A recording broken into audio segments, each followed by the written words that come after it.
Hello, everyone. How are you? So I am going to be sucking down the Ricolas today between screaming last night at the party to be heard and talking to high schooler kids with energy to keep them awake. Uh, yeah, and not drinking enough water and too much wine, maybe. Anyway, so I want to kind of figure out where you all come from and where you are and why you're interested in AD. So I actually talked to you about something that makes sense and is helpful. Some of you may just be curious, and that's fine. But how many of you actually want to be ADs locally as part of your hustle? All right. Have you guys worked as ADs before? All right. Have you worked as PAs before? So you have, yeah, obviously you must have some general knowledge. All right, so, and I think I am gonna sit. I'm a total liar. After 30 years, I deserve to sit. I make all my students stand for 2 days, and I just had a huge PA academy where they stood for 2 12-hour days, and I got to yell at them. So yeah, I'm just gonna sit. So are all of you, who is not in this tri-state area? Is everybody local? Mostly. Where do you live? Where's that? Copied. Only because I've seen you here 2 years in a row. So I was like, okay, you have to be local. All right. So the reason I asked that is because I want to understand the local market, and just from the last couple of years, my understanding of the local market is that today you're doing craft service, tomorrow you're acting, the next day you're being a first AD, then you might be the boom guy, then or girl, so. Well, that's how everybody started in Atlanta before all of our incentives hit in 2008. So I haven't been an AD in a very, very long time, but I happen to be married to a DGA first AD who works on $100 million projects. And I used to be an AD. I didn't like being a first AD because I don't think like a director. And when they'd say, I'm going to do this shot, and then we're going to come around to this shot, I'm like, I'm sorry, what? What was the first shot? I don't remember that. I was a great second AD because that's paperwork, and I was a great second, making all the things away from the away from the set happen. So I'll talk a little bit about first AD, second AD, and second. But my guess is when you guys are working on projects, and please correct me if I'm wrong, you have a first AD and you probably don't have a second or a second, right? Do you have a first AD and a bunch of PAs? What is normal for up here for you? But oftentimes it's the first AD and the support staff as a PA. Would that be correct? Right. All right. So. And I would say if anybody's worked as a production manager, that's why I think I fell into that category instead of going up to a first, because the second's job is all about logistics. So technically, okay, it's also warm in here. Ugh.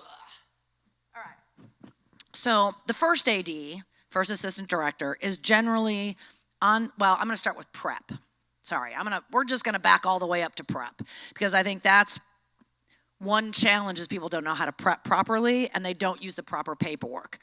Have any of you used Movie Magic or Gorilla or any of those programs that are specific to the film industry as opposed to adapting project management software?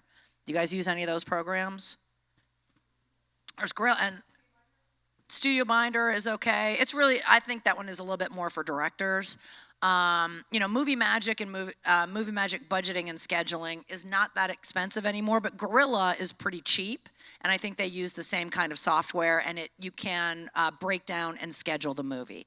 And the reason why I'm a much bigger fan of the actual programs and less expensive programs in Movie Magic. I mean, Movie Magic is the end-all be-all of what everybody in the film industry that is working for a living uses on features. But the reason why I prefer that as opposed to taking something that you have to adapt is because of all the reports that you can print out. And you don't have to spend all of your time building a program and adapting the program to make it work. So I think it's smarter to actually use those programs because everything is already built in, and it's built in so you don't forget stuff.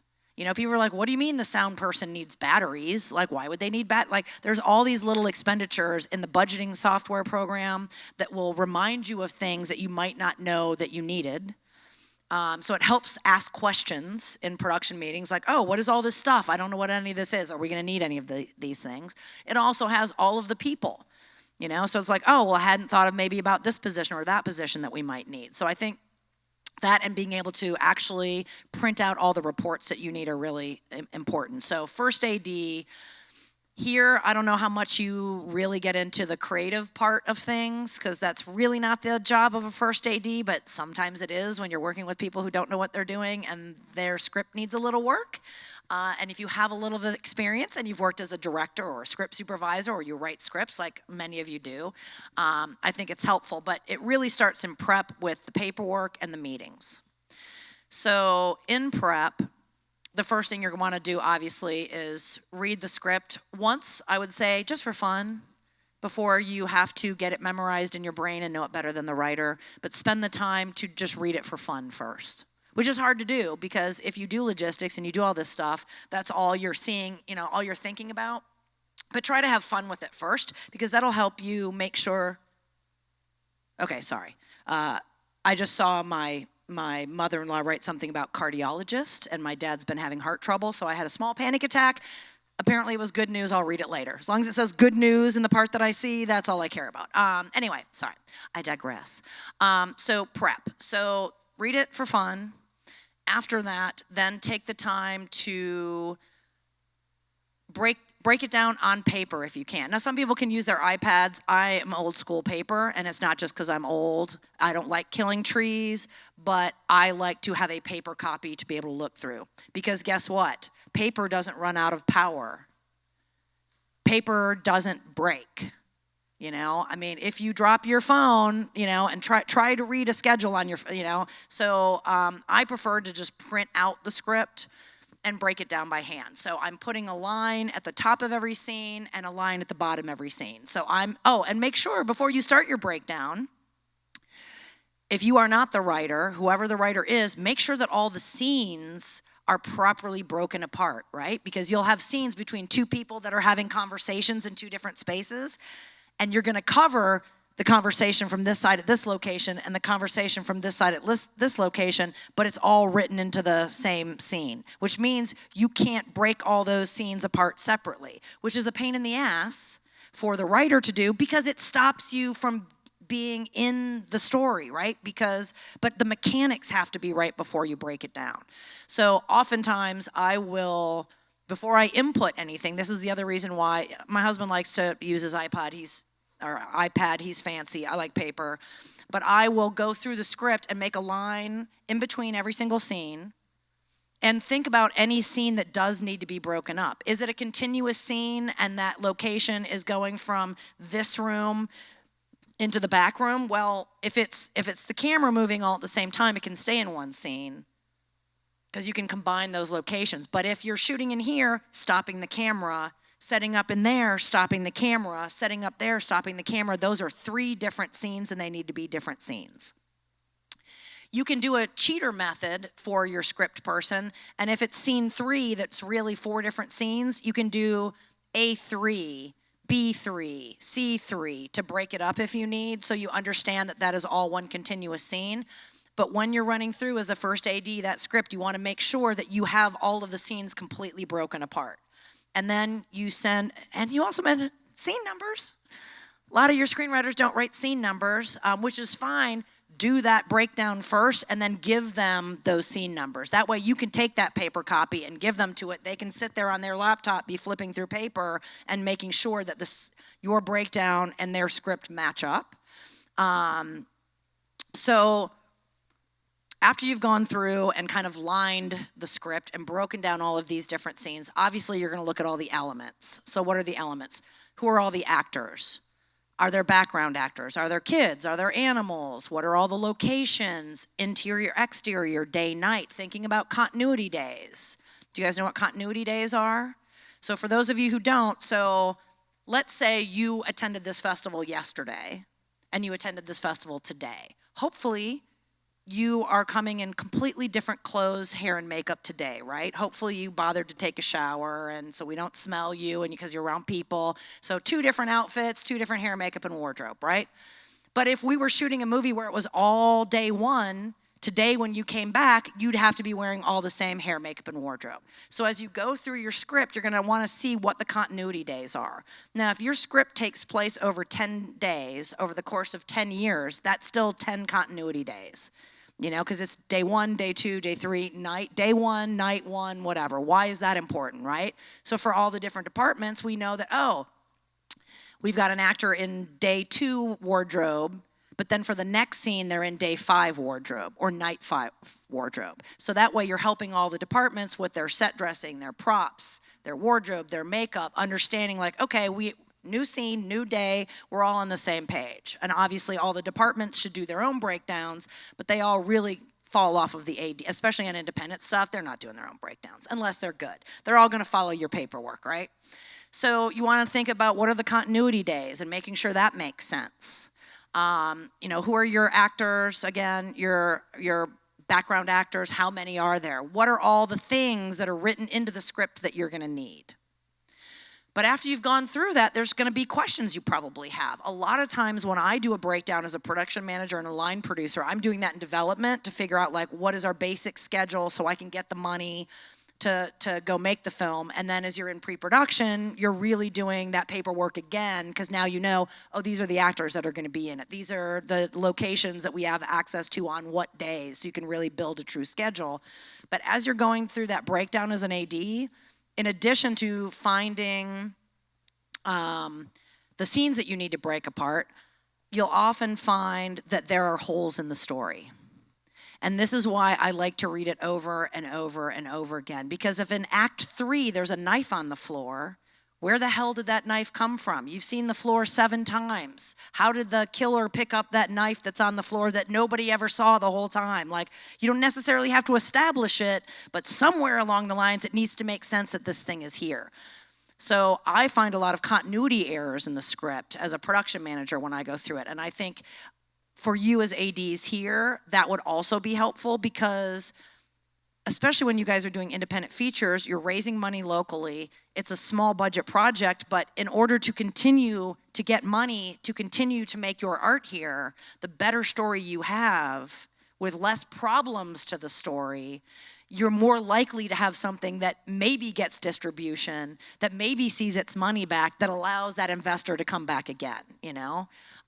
So I hate to say that that's the first AD's job, but a lot of times on independents, that's how I got training to be a producer, and that's how my husband got training to be a director, is by finding all of these holes to the story. And I think if you read it over and over and over again, and you spend the kind of time you need to identify all these different elements. Does it say Linda is, you know, touching her phone? Oh, well, we need a phone. Is Linda sitting? What is she sitting in? What kind of desk is it? You know, the scene just says, Linda is writing in her diary.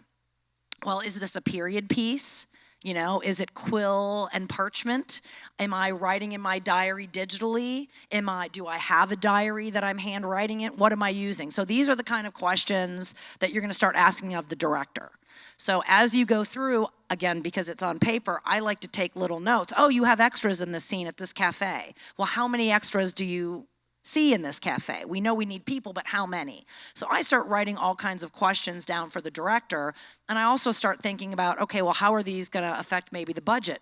Because that director says they want 40 extras, but you have the money for 5, or you only have 5 friends who will show up and work for free and get lunch, so you can only have 5, right? So you wanna be thinking about all of those things as well, which I think is great training for all of you because you do all these different things. So breaking down all of those different elements. And then if you have one of these programs, then you're literally just doing data entry and putting everything in place.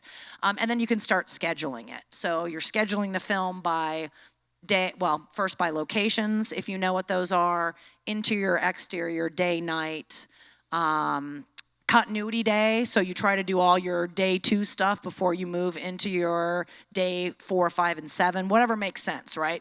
I could give the same short 10-page script to all of you, and we're all gonna have 10 different schedules. Just because, you know, my husband loves to get all of the outside work done first, so that if we have weather, we might have a cover set to go to. What is a cover set? So if you have rain, you have some sort of indoor place that you plan on filming at that hopefully is open to you coming in case of inclement weather. So if suddenly you wake up and it's going to be raining all day, you have a place to go to. So he likes to get all of his outside stuff done first. Some people like to start with the hardest stuff first. You can get the hard stuff out of the way and work your way to the easy stuff. I don't like that because it's the first day and it's an independent film, right? So you got to get like all the kinks out. Because there's always, there's going to be problems every time. And every time you think, oh, I just got to the end of this film, I learned so much. Now I've figured out how to make a movie. Well, guess what? You're going to learn a whole bunch of new messed up stuff on the next one. So I think if you can be thinking about all of these things in pre-production and finding all of those errors early on in pre-production, that is going to be helpful. But thinking about your schedule, thinking about, like, do you start with something that's a little easier? I like to start with those easier things because, yeah, there's going to be problems, but if we take the first day or two to kind of ease into things, especially if the crew hasn't worked together before. You know, a lot of you guys are doing shows with the kind of the same crews and the same actors, which is helpful because you already have that shorthand, you already have that relationship, you know each other's names, you know each other's styles. But I like to start with something that's a little bit easier the first couple of days and then move into the hard shit. So you can get out the hard stuff and then, finishing a little bit lighter because the longer you go, the more tired, the more cranky, the, harder it is to remember everything. So, if you can get kind of that ease in, then bang in with the hard stuff and then kind of close out if you can. Any of the stunts or maybe visual effects or special effects, if you can try to do those sooner, I think that's always helpful. But once you've done your breakdown, you've made the changes to the script, and you've done your schedule, you need to start having departmental meetings, which is hard because you all have full-time jobs, right? You all have other jobs and other things, and you don't have time to be having meetings. Jump on a Zoom, jump on a, whatever, choice of communication you can, but I think face-to-face meetings are really important because, one, you've got the social cue of who's supposed to talk next. It's easier for someone to run those meetings as well. But I think you've got to sit and talk to your departments and just make sure that everything is covered. But if you have all of those elements broken down in that screenplay, you can print out a report once you have that schedule that tells you, I need the car, the day out of days, right? You might hear somebody refer to this as the DOOD, D-O-O-D, day out of days. You can print out all those reports. So on Tuesday, Thursday, and Friday, I need this actor. On Monday and Wednesday, I need this car. I need the dog on Saturday, whatever it is. So you can print these things out for all the different departments. Yes, ma'am. The DOODs? Sure. Yeah, so basically, if you're not having to take one of these other programs like we talked about yesterday, and you've got a program that was made to make movies, you can print out reports. So you can print out a breakdown, your breakdown, all the paperwork you've done that shows every single element. And this is if it talks about what people are wearing, literally anything that was written in the script that you are going to need to have on set. If it says the actor is in jeans and a t-shirt as a description, I am putting that in my breakdown. Every single thing that we're going to have to get and be there. And then all those questions that get asked when you input all that information, you can print out a long-form schedule that has every single element in it for every single scene in order of scenes 1 to 100. Once you have a schedule, you can even print it out in schedule order. So everybody has this big long report that says, on this day, these are all the elements that we need in the order that we're going to be shooting. Or you can print out, this is the actor's schedule for the whole shoot, every day that they work. And you can put start work. This is their first day. So you can be really kind and say, welcome, it's your first day. We're so excited to have you here. And then work is just, okay, it's not their first day, it's not their last day, they're working. So another day, right? And it can also have work finish. So oh, it was so lovely to work. Yay, she's done. Send her, so you're kind of polite to we really don't care. But we're being nice to the actors. Like, yay, it's your first day. Yay, it's your last day. But you can put, so people know, like, oh, this is that person's first day. We might want to like give them a little lay of the land, show them a little extra attention, and then send them on their merry way and kick them out. You can also, literally, you can have a set dressing schedule of every single piece of set dressing, wardrobe, specialty makeup, whatever you need. You can print out all of those reports. You can have you can print out basically any schedule that you want, and you can create your individual strips that, like, you can use one that's already in the system, that is a format already in the system, or you can create your own. Because I like to create my own little strips that I'm using to organize and schedule the shoot, because I like different kinds of information to be on there, and especially with indie films, I like way more information, like, again, over-communicate. That way there's never any questions. But yeah, I mean, you can just print out one for the actor's schedule, one for the background actor's schedule, one for dogs, one for makeup, one for hair, and it will list, it's just basically like a short form calendar, and it lists when everybody is working and every single thing that we need. And that way, if the departments are lazy or they just don't know how to do their own breakdown, they have a schedule of everything. They know, oh, okay, these are the days I got to find the car. These are the days we're going to these locations. These are the days. You can give your actor the schedule for the whole week. Hopefully nothing changes. But over the course of a show, everything does change, right? You know, again, weather, somebody gets sick, whatever it is. So you have to change everything around. But that paperwork allows you to easily do that. And then you can PDF it all and send it out to everybody digitally. So everybody has that big long form breakdown, PDF'd in script order, in shoot order, and anybody who needs any of those individual pieces. So you can send the art department all the different schedules of everything that's necessary for the art department. I can send the actors their schedule so they know what days they're working. I can even add holds in there. Not that you're, you know, I mean, that actor probably has something to do that day, but if weather comes up, if you know when that actor might be available, maybe they're retired and they have full availability. You only need them Tuesday and Thursday, but they're still available Monday, Wednesday, and Friday. So you can actually add a hold into the schedule that lets you remember, oh, you know what, if something happens, this actor is available on those other days. But those programs, I think, because everything is built in, there's less errors than if you have to create something with Microsoft Word, Microsoft Excel, any kind of regular, you know, non-film program management software, because a lot of people use that, but you're conforming it to something that already exists out there. And that's why I'm kind of pro for those things. But having the conversations, then you can take all those printouts and have conversations with every department. Because maybe you have glasses and rings are always the thing. Are the glasses and rings going to be props? Or are they going to be wardrobe? Or are the glasses makeup?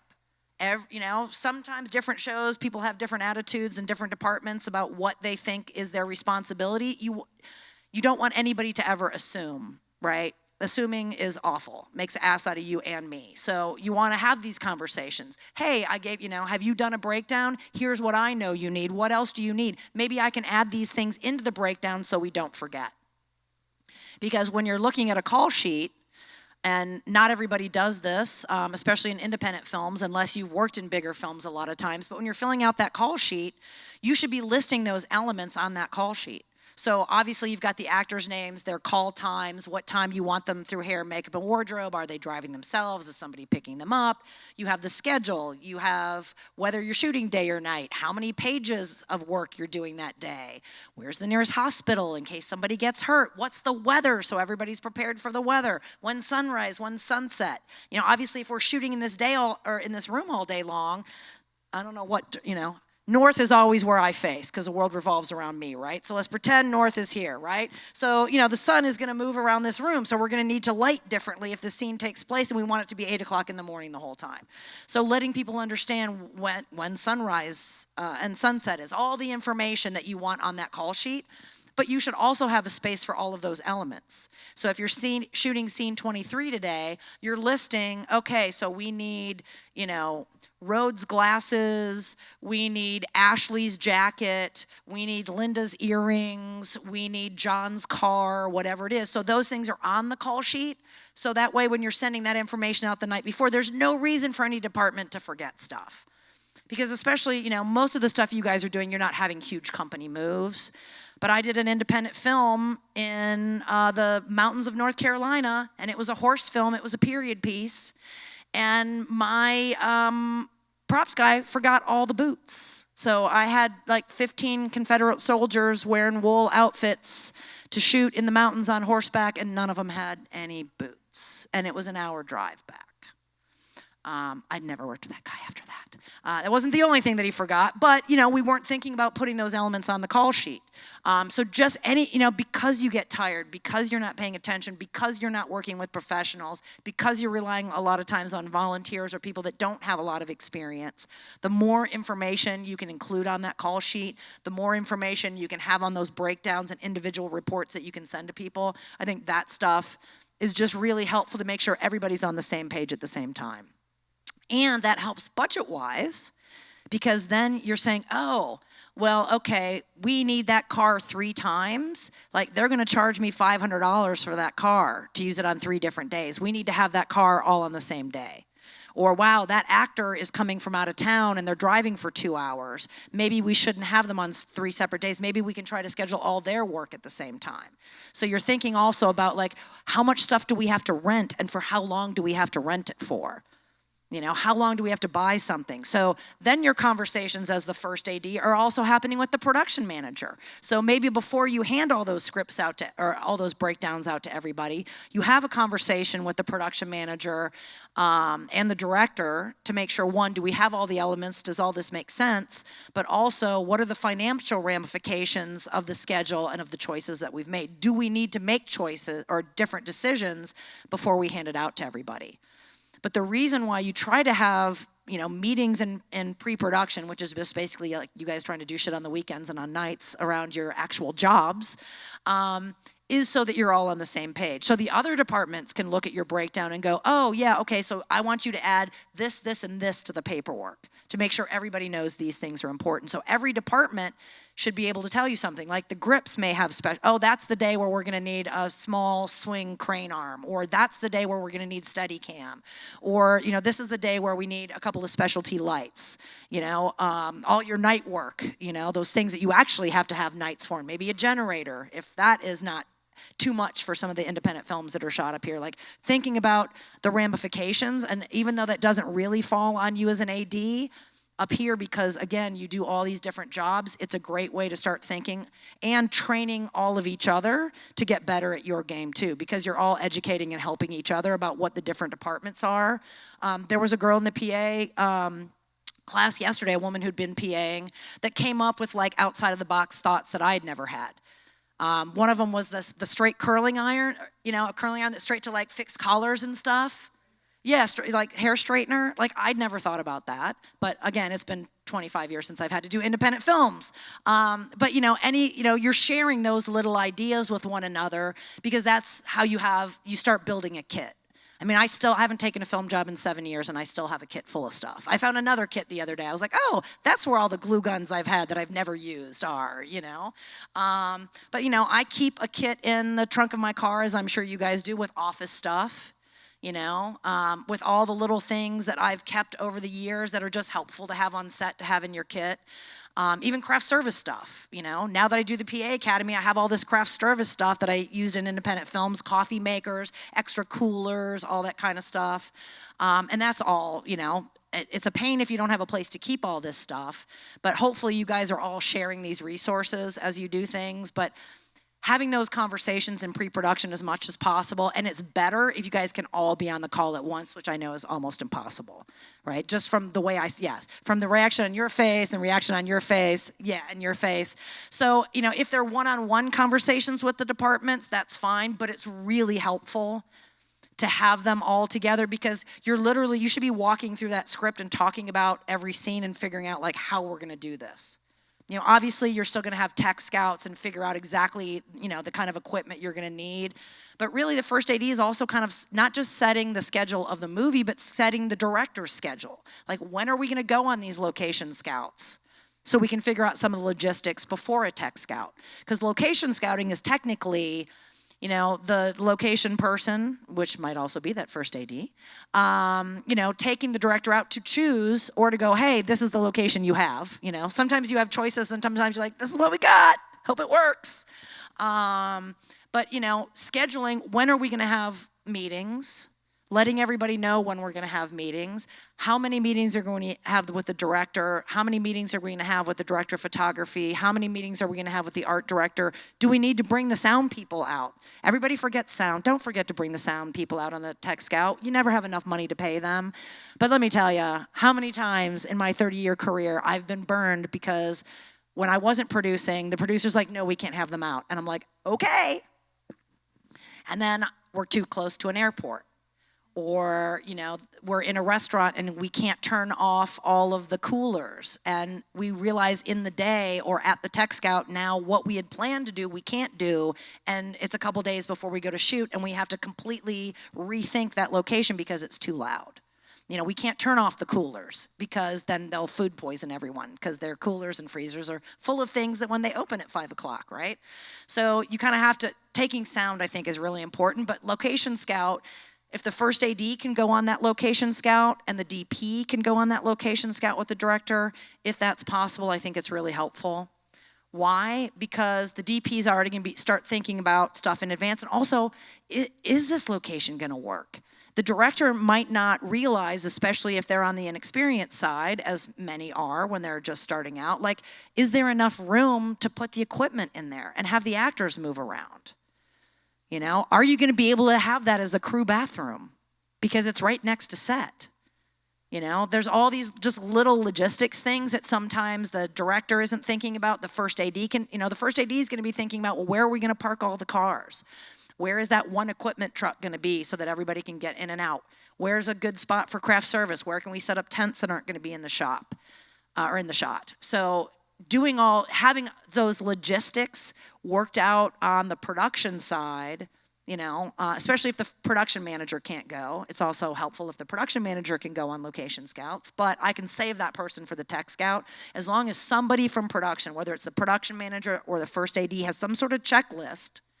I think it's really helpful sometimes to create a checklist of all the things to think about so that when you go to the Tech Scout, the first AD doesn't spend all of their time thinking about where we're going to park things, what bathroom is going to be best, where do we put all this stuff. If you can have a lot of those decisions on an independent film thought out in advance, you can actually focus on hanging out with the first or with the DP and the director as they talk about how they're going to shoot and what equipment do they need. So you can spend more time listening to the creative and understanding, okay, well, if this is what they want to shoot, well, what order should we shoot? You know, the sun's going to be here. Hopefully your DP knows the sun path, you know, especially if you're using available light. So what is, you know, where's the sun? What do we need to shoot first? How long is it going to take the actors in that first scene to get ready? Does it make sense to do that, right? Because there's all that logistics. So how long does it take the actors to get ready? How long is it going to take to light? Because in an ideal world, however long that scene takes to get the actors ready is the same amount of time that it's going to take to have the technicians have the set. So block, light, rehearse, shoot. I know Rhodes has heard me harp on this forever. But for those of you who don't know what I mean, so in the morning when you actually get on set, you're going to block the scene. Before the actor ever goes into hair, makeup, and wardrobe, you're going to come on set and you're just going to have them walk through it in slow motion, like just act out the scene. They're not full acting. They're not crying, emoting, do whatever they do. They're just walking through the scene to figure out, like, where's my starting point, where's my stop point, right? That way, the boom person knows where they can hold a boom that isn't going to be in the lights. The camera folks can figure out, well, where are we going to cover this scene from? The director hopefully is showing up with the shot list. And they're working with the DP to figure out, okay, what lights, what do we need? What does the art department need to change? Oh, there's, you know, that's a reflection. We want to make that go away, whatever. So ideally, as you've blocked this scene, you send your actors back to hair, makeup, and wardrobe, get a little food, and then you are actually having the technicians take over to set everything up. But you already know, because you've talked to all the departments, you know how long it takes those actors to get through hair, makeup, and wardrobe. You've had a conversation with the DP and the grip and electric folks to find out how long it's going to take to dress that set or to light that set. You've had a conversation with the art department to find out how long it's going to be to move that person's furniture out and maybe put some things in. Because what you don't want is an actor waiting for the crew or the crew waiting for the actor. Because if the actor's waiting for you, they feel like their time is not being spent properly and you're not ready. They're ready to go. You brought them to set, they're out of hair, makeup, ward, now they got to sit around. And same thing with the crew. The crew doesn't want to wait on the actor. So this is one of the reasons why in prep and in pre-production and on that location scout and on that tech scout, you can start having a lot of those questions so that when you show up, you are prepared. And I just want to say one thing, shot lists. How many of you actually have directors that do shot lists? Good, because if I have another director be like, well, you know, I mean, if I have a plan, you'll make me stick to it. No, if you have a plan, then we can all pivot. Like if there's no plan, you know, we're all marching to war on the same path, you know? And if we don't know what path we're taking and what other avenues are available, like there is no pivot with us all as a group. Yes, question. If they're blocking, does that their Exhibit G2 set time, or does that still count? What do you mean the G2 set time? The Exhibit G for SAG. Oh, yeah, I mean, yes. Blocking is 2 set? Yes. That's not after makeup? That's a good question. It's been so long since I've had to fill out an Exhibit G. They get in and they sign in. So, I mean, here's the thing. It doesn't matter whether the minute, whatever their call time is, that's when their clock starts. So you're keeping track of when they go to hair, makeup, and wardrobe, when they go to lunch, when they break, all that stuff. But the minute they land on set, that's when their time card, that life starts on the time card. So it doesn't matter if when they get there, they go to hair, makeup, and wardrobe, or they report to set. Sure, you can put report to set on there for blocking, but their clock still, that doesn't change their time card, if that makes sense. Oh, and if you ever, so you guys know SAG Indy, right? Do you guys know about SAG Indy? Okay, so you've got the Screen Actors Guild, obviously, and Atlanta has a fantastic office. Melissa and her staff are there to answer questions, but SAG Indy, sagindy.org, is literally the organization that's not really part of SAG, but kind of part of SAG, that is there to answer all your dumb questions. You know, don't understand the contract, talk to SAG Indy. If you ever have questions about paperwork or payroll, like make sure you talk to them. The one thing you should know, and I've done a lot of panels with SAG Indy, and they hate it when I moderate because I point out all the things that are misleading in their paperwork. Like it says, you know, $200 a day. And you're like, oh, a day is 12 hours long because that's how long it is on a film set. No, it's $200 for 8 hours, then their time and a half, then their double time to hit 12, and then all of their fringes, right? All those payroll fees. Because you're not just going to write a check to them, you are actually paying money into their health and pension program. And if you want to do it correctly, don't think you or a regular accountant can do it. You really need to find a film payroll company that you can turn that payroll into. That, on top of their fringes, which is their pension and health, and their taxes, you're also going to be paying somewhere between 18 and 22% to have someone process that payroll. But then they are also covered under that payroll department's workman's comp. So if anything happens to that actor, if they get hurt, the payroll company is covering workman's comp. So you can have workman's comp for your crew so they don't sue you when you fall down and they fall down and break a leg on set, but the actors are covered under that payroll company.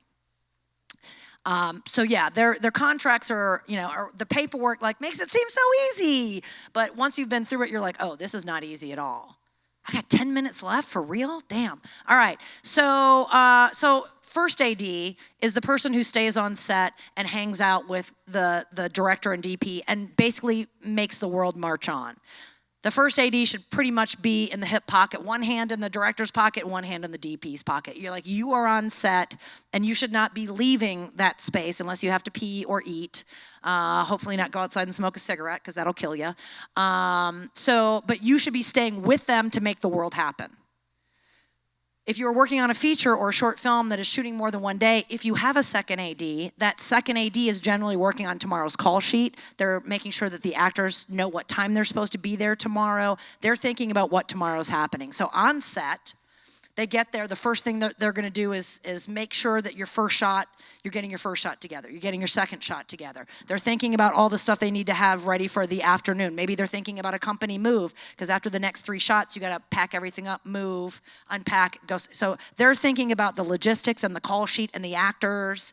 The second AD, or in your case, probably your key PA, the person who's gonna be like, who gets it, right? The most experienced PA that you have, that's going to be the person who's running the offset part. So that person should be a good people person. They're greeting the actors. They're getting them through hair, makeup, and wardrobe. They're delivering them to set. They're keeping an eye on where they are. But that is your right-hand person offset. While you're making what's happening right now happen, they're thinking about what's happening next. Oh, we have different actors in the next scene. Oh, the actors that are in this scene need to change into day 5 wardrobe. So they're thinking ahead of what are we moving to next. So while you're in the present, the second AD is thinking about the future, and the second is helping you get what you need in the moment and then what you need as you can kind of continue on throughout your day. So they're thinking ahead for you, right? And reminding everybody and making sure that everybody offset is doing what they need to do. They're also hopefully the problem solver. It's why second ADs often go on to be, or second ADs often go on to either be first or production managers. Because my job as a second when I was doing it was to make sure that the first AD and the set never knew there was a problem. I have an actor having a meltdown. I'm going to make that meltdown go away. I'm going to get the actor what they need. I'm going to talk them through it. We're going to make their life good. They're going to be happy by the time I'm done. Oh, somebody had a flat tire. Oh, we're missing a piece of equipment. Oh, we have a problem. Whatever it is, I am working with the production manager offset. Because all that stress and all the craziness that is happening offset. You don't want that to be on set in the moment. You want that director to be able to focus on what they're doing. You want the actors to be able to focus on what they're doing. The second should also be taking care of lockups, right? To make sure nobody can come in and out, make sure everybody's quiet. So thinking about where those PAs, so every exit, you're going to have somebody outside that door. You're going to have somebody back there in the hallway, somebody outside this door. That's not a door. Making sure nobody's coming in and out. But I like that second AD or key PA or whoever, sometimes it can't be the production manager. It might be, it depends on how busy they're doing. But how many of your production managers might also be your first ADs? Or maybe they're off produce, Again, it's wearing all those different hats that makes it really difficult. But having some dedicated person while you're on stage or while you're on the set making things happen, have some dedicated person that you trust that can keep all the chaos from interfering with the art you're trying to create. Does that make sense? All right, since I have like 5 minutes, block, light, rehearse, shoot. Let me finish that. Do you have stand-ins? You don't, right? If you can get some PAs to stand in, it's really helpful because it'll help that go faster. Just grab a couple PAs that aren't doing anything and throw them in. Or find like one of the extras, make them stand-ins, make them feel special. They can put that on their resume.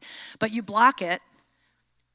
The technicians have the set, they're going through hair, makeup, and wardrobe. Again, hopefully grip electric, camera, art department is done at the same time the actors are. So now the actors come back, rehearse, and then shoot. And if you can do that block, light, rehearse, shoot, it only takes a couple of minutes, but it gets everybody on the same page. It seems like, well, if we do that, it's gonna take time away from actually shooting. You don't have to do it it's not every setup, right? Going into a new space, but it certainly gets everybody on the same page, and it makes lighting go faster, it makes grip electric or grip work go faster, camera setup go faster, it makes everything go faster if you do block, light, rehearse, shoot. All right, questions? Yes, sir. How does the AD's kind of approach change with whether you're shooting for coverage, whether you're shooting for the cut? Just in terms of kind of helping everything administrative wise, just is there any changes that you usually see in the AD approach in any of those roles that you mentioned?